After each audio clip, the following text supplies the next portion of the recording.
This story is about a horse race. We'll look at the tense you use to talk about an unspecified time in the past and what it means to dress up. So we're now in Morford for a horse race. It's called Adelaide Cup, apparently.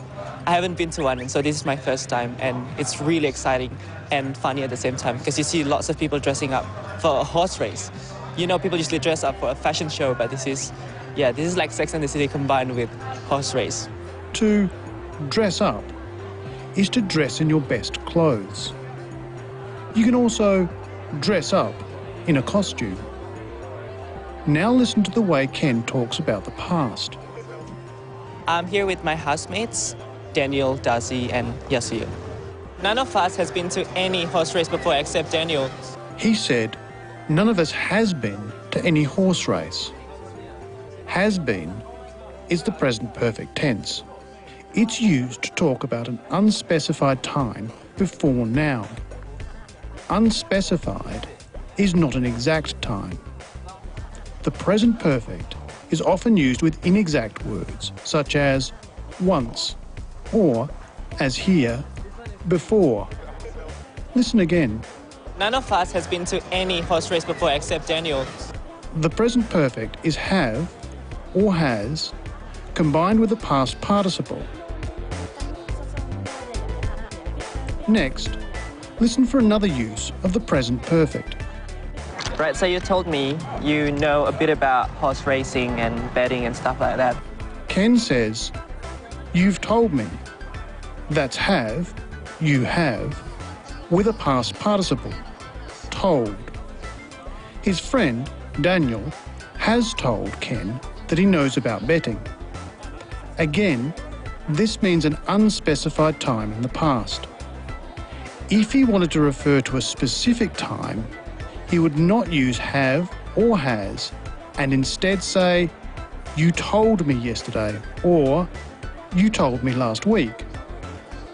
So what does Daniel know about betting? Tell me a bit about it. I have no idea. Well, people come here for Adelaide Cup, it's obviously for the big race. And if you want to bet, you have to go over to the bookies and you basically pick what horse you want to win. It's decided on odds.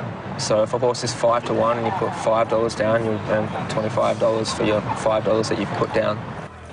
The $5 you've put down.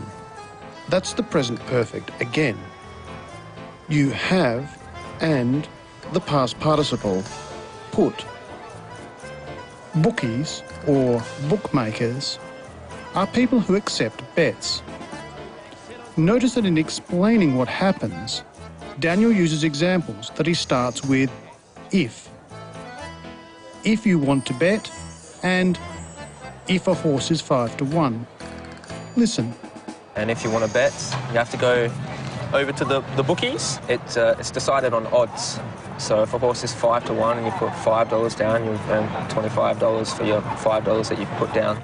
You put down or bet your money. How much does Ken put down? You want to bet for the next race? Yep. What would you like? Correct top. How much? $4. $4. If he wins, he will get back more than $4. Let's see how he goes. Come on, Turret Top. Very good. Come on.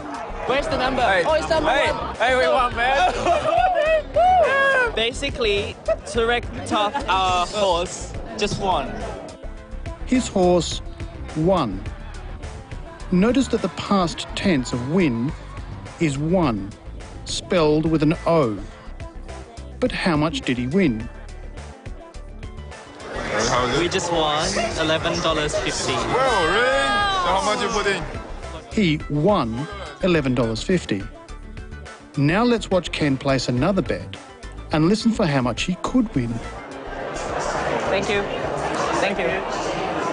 So you're going to love it when it's like listed as 200 to 1. Yeah. Have you actually bet on it already? Or? Yeah, I put $5. That's the one. You're walking out with a grand in the hand. That's it. He could be walking out with a grand in the hand. A grand is $1,000. Let's finish by seeing whether Ken wins.